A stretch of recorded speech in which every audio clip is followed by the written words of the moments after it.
하나님만을 의지하는 인생이라는 제목으로 하나님 말씀 선포하도록 하겠습니다.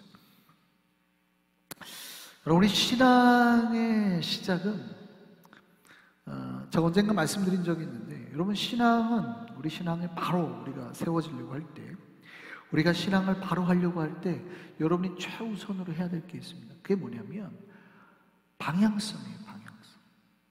방향이 제일 중요합니다. 방향이 주어지고 난 다음에 능력이 필요한 거예요. 방향이 주어지고 난 다음에 충만이 필요한 거예요. 그러니까 방향이 없이 능력이 주어지면 위험해요. 이렇게 위험한 사람이 없어요. 그러니까 하나님의 방향이 아닌데 능력이 있잖아요. 이 사람은 난리가 납니다. 삶도 무너지고 인생도 무너지고 교회도 무너뜨리고 서로에게 해가 되는 사람이에요. 방향이 없는데 막 정말 충만하잖아요. 그 능력을 막 해하는 데 쓸 수 있단 말이죠. 자기를 위해서 쓸 수 있단 말이죠. 그래서 능력이 중요한 게 아니라 중요한 거는 방향이에요. 먼저 내가 하나님을 바로 바라봐야 돼요. 그 다음에 내가 하나님을 바로 봤다고 하면 그 다음에 우리가 구하는 게 뭐예요? 그때 이제 능력인 거예요. 하나님을 위해서 내가 쓰려고 하다 보니까 내가 하나님 앞에 믿음은 있는데 아무것도 할 수 있는 게 없어요. 방향은 주님을 바라봤는데 마음은 맨날 힘들어요. 막 우울증이 있고 막 지치고 막 맨날 눌려 있고 뭐 이렇게 힘들어요. 그러니까 그때 우리가 하나님 앞에 뭘 달라고 하는 거예요? 능력을 달라고 하는 거예요. 성령의 능력.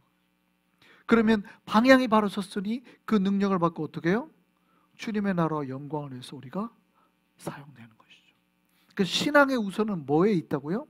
방향입니다. 이게 우리가 어느 곳을 바라보고 있느냐가 가장 신앙의 기초이면서 기본이면서 본질이 되는 거예요. 그래서 신앙은 시선에서 시작해요. 시선. 우리의 눈. 신앙은 눈에서 시작하는 거예요. 여러분이 믿음이 좋냐 안 좋냐 제가 뭘로 확인하는 줄 아세요? 여러분이 시선으로 확인해요. 믿음이 좋은 사람은 저를 똑바로 봅니다. 다른 데를 안 봐요. 잘 보세요. 말씀을 전하는데 우리 교회에 이런 사람이 있어요. 이렇게. 말씀을 듣는다는 거예요? 안 듣는다는 거예요? 안 듣는다는 거죠. 희한한 거예요. 여러분, 시선은 내가 지금 어디를 보고 있느냐를 나오는 거예요. 여러분이 매일 십자가를 바라봐야 되는데 십자가 말고 다른 것도 봤다가 십자가 봤다가 다른 것도 봤다가 이러면 어떻게 돼요? 벌써 시선이 분산되어 있다는 거죠. 신앙은 그래서 1번이 방향, 내 시선이 지금 어디를 보고 있느냐, 제일 중요한 겁니다. 여러분, 주님을 바라보고 계십니까? 세상을 바라보고 계십니까? 여러분, 십자가를 바라보고 계십니까? 자기의 내면에 있는 것들, 욕망이나 그런 걸 바라보고 계십니까? 여러분, 우리가 하나님을 만약에 바라보고 있다면 우리 삶의 문제는 크게 우리에게 작용되지 않아요. 역사되지 않아요. 우리 삶의 문제가. 내가 하나님을 바라보고 있어요. 내가 하나님 앞에 바로 서고 있어요. 근데 내가 빵을 먹든 밥을 먹든 크게 우리를 힘들게 할 것 같아요? 힘들지만 그렇게 크게 역사되지 않아요. 내가 스테이크 먹을 때는 아멘 아멘 막 충만했다가 내가 밥 먹고 사니까, 밥에다 국만 먹고 사니까 내가 막 은혜가 떨어지고 이래요? 그럴 수가 없다고요. 내가 하나님을 바로 만나고 있으면 내 삶의 조건이 그렇게까지 나를 힘들게 하지 않아요. 왜 그러냐면, 우리가 어디서 그걸 알 수 있냐면, 여러분, 우리 초대교회 신자들이 하나님 앞에 믿음을 바로 가졌더니 사자굴에 콜로세움에 던짐을 받았단 말이에요. 근데 자기 앞에 그 몇 주간을 굶주린 사자들이 튀어나왔단 말이에요. 근데 그때 믿음을 부인하고 도망갔어요? 아니란 말이죠. 내가 목숨이 달린 조건이라 하더라도 이 아이에게, 막 두려워 떠는 아이에게, 아이야 조금만 참자, 따라, 이러고 같이 순교를 했단 말이죠. 무슨 얘기냐면, 내가 믿음이 바로 서 있으면 내 삶의 조건들은 내가 돈이 조금 더 있냐 없냐, 조금 뭐 몸이 아프냐, 크게 이슈가 되지 않아요. 항상 우리의 신앙의 문제가 되는 거는 내가 지금 하나님을 못 바라보고 있을 때 항상 문제가 되는 거예요.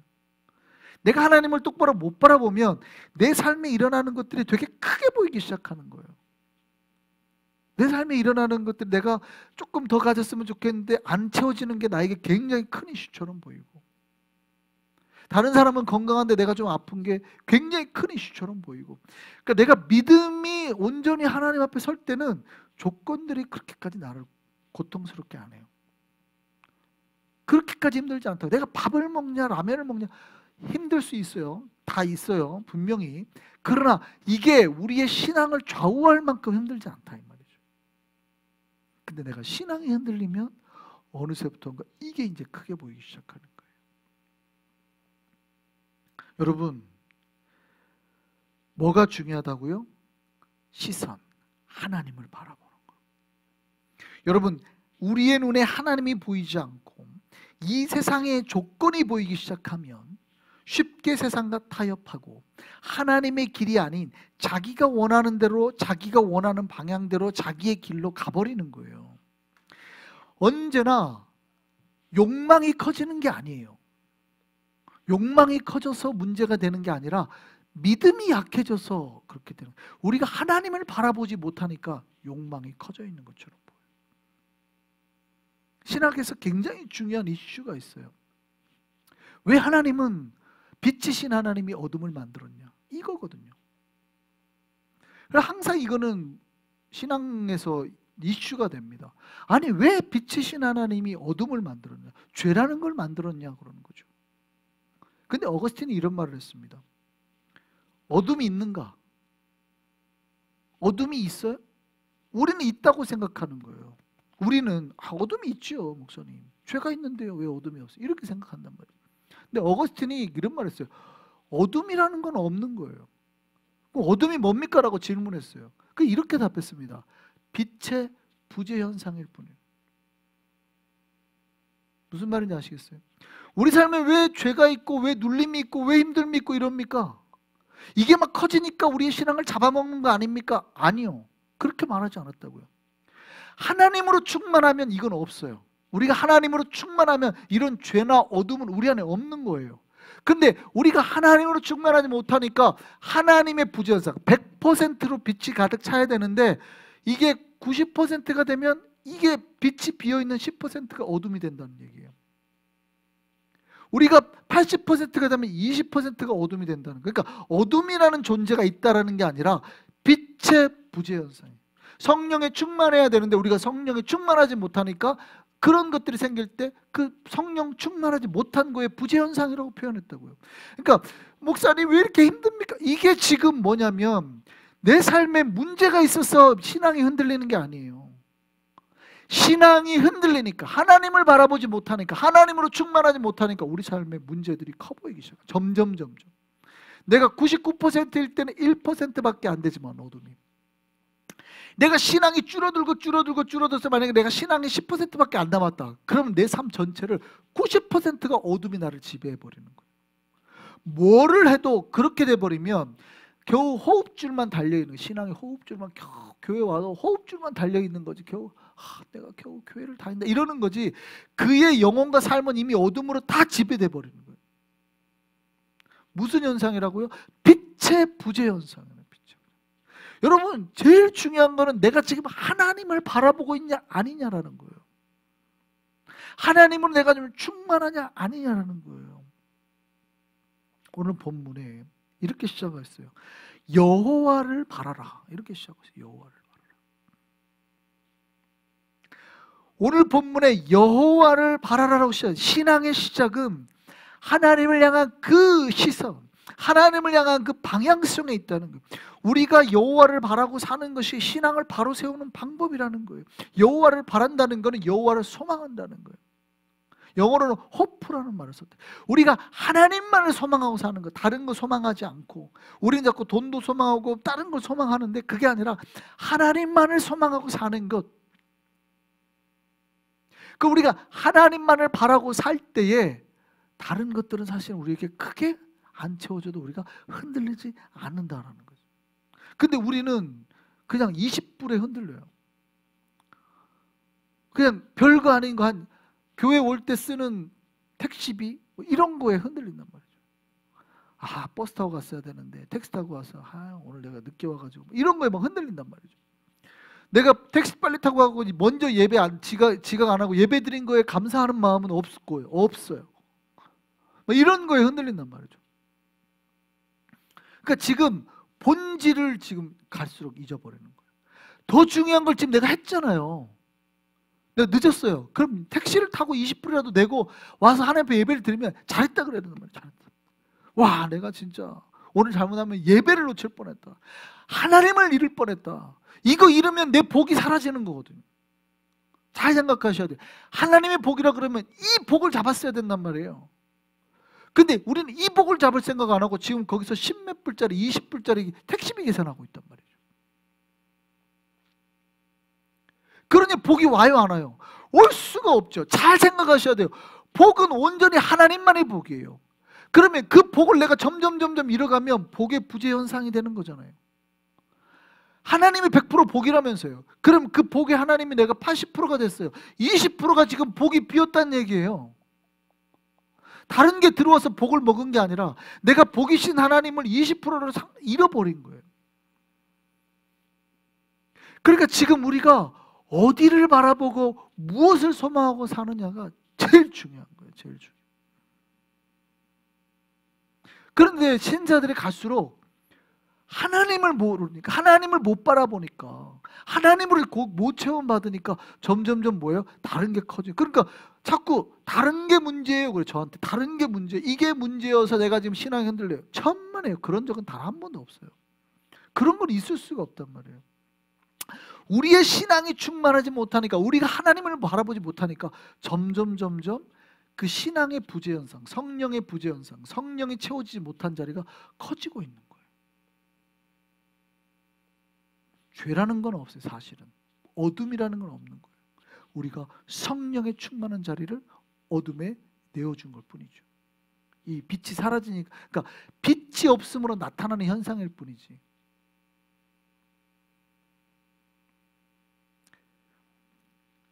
여러분,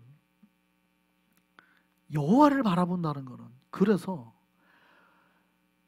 하나님만이 완전히 우리의 그 충만한 역사라는 걸 고백하는 거예요. 그 하나님만을 소망한다는 뜻이에요. 그럴 때 하나님의 복이 우리에게 있다고요.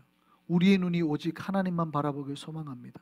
오늘 본문에 보면 두 가지 시선이 나와요. 하나님은, 첫째는 하나님을 향한 시선이에요. 두 번째는 놀랍게도 사람에 대한 시선을 얘기합니다.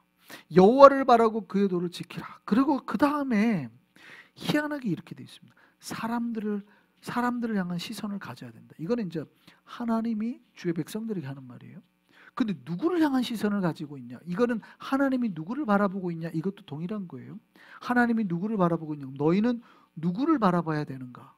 이거에 대한 이야기예요. 오늘 본문에 이렇게 되어 있죠. 첫 번째, 우리가 누구를 바라보고 누구를 살펴야 되는가? 이렇게 되어 있습니다. 온전한 자를 살피고.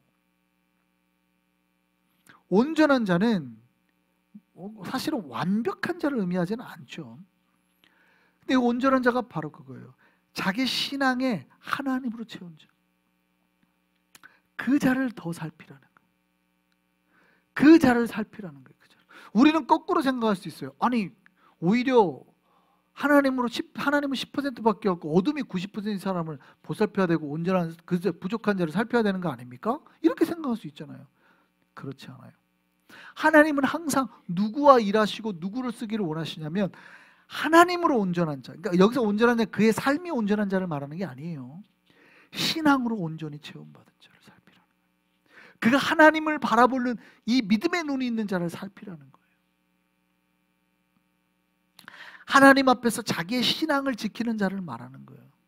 신앙인의 눈은 하나님을 소망하는 자에게 있어야 된다는 말이죠.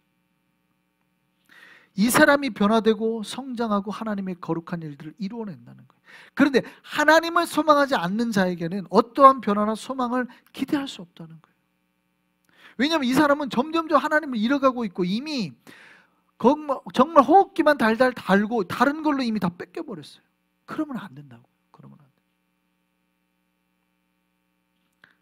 두 번째, 우리 하나님이 바라보는 사람, 또 우리 신자들이 바라보아야 될 사람에게 이렇게 말합니다. 정직한 자. 정직한 자를 볼지어다. 이렇게 오늘 본문에. 첫 번째, 온전한 사람을 살피고 정직한 자를 볼지어다. 하나님께서 누구를 찾으시냐면 정직한 자. 여러분, 크리스천의 최대 덕목이 정직이에요. 거짓말하는 신자는 하나님 앞에서나 사람 앞에서나 복을 받을 수 없습니다.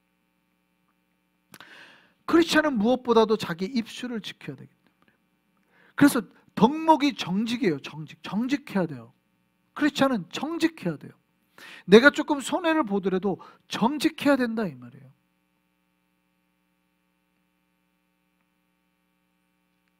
그런데 종말이 다가올수록 말세가 되니까 말세의 특징이 그거죠. 말세의 특징 중에 하나, 정직한 자를 찾기가 어렵죠. 일반인 중에서는 더 찾기가 어렵고, 심지어 크리스천 중에서도 정직한 자를 찾기가 어렵죠. 생각해 보세요. 여러분, 세상 사람들은 크리스천이라고 하면 정직하다고 생각할까요? 아니다 생각할까요? 기본적으로 세상 사람들은 크리스천이 정직하다고 생각해요. 그럼 우리는 이미 크리스천을 알잖아요. 오래. 여러분, 크리스천이 정직해요? 아니에요? 여러분, 안 정직하면 문제인 거예요. 크리스천이 안 정직한 거는 세상 사람들은 다 크리스천이 정직하다고 생각하는데, 여러분 잘 생각해 보세요. 우리 교회만 생각해서 크리스천이 정직해요? 안 정직해요? 만약에 안 정직한 사람들이 많다면 문제인 거죠. 그러니까 놀랍게도 말세는 크리스찬들조차도 정직하지 못하게 돼요. 그냥 쉽게 거짓을 말하고, 그 쉽게 거짓을 말하는 거를 정상이라고 생각해요. 내가 팁을 얼마 받았어요? 20불을 받았단 말이에요. 근데 저 친구랑 내가 쉐어해야 돼. 얼마 받았어? 뭐라고 그래요? 10불만 받았어. 그냥 미안하니까, 그죠? 미안하니까. 근데 잘 생각해 보세요. 거짓말한 거예요, 아니에요? 차라리 내가 거짓말 한 번 안 하면 5불 주면 되잖아요. 그러니까 내가 지금 뭐 때문에 거짓말한 거예요? 놀랍게도 5불 때문에 거짓말한 거예요. 그러니까 우리는 5불, 여러분 50만 불 때문에 거짓말한 게 아니에요. 내가 지금 50만 불을 먹으려고 거짓말한 게 아니라 5불 때문에 하나님 앞에서 지금 내 이웃 앞에 거짓 증거하지 말라는 10계명을 5불 때문에 그냥 쉽게 어겨버린 거예요. 5불 때문에.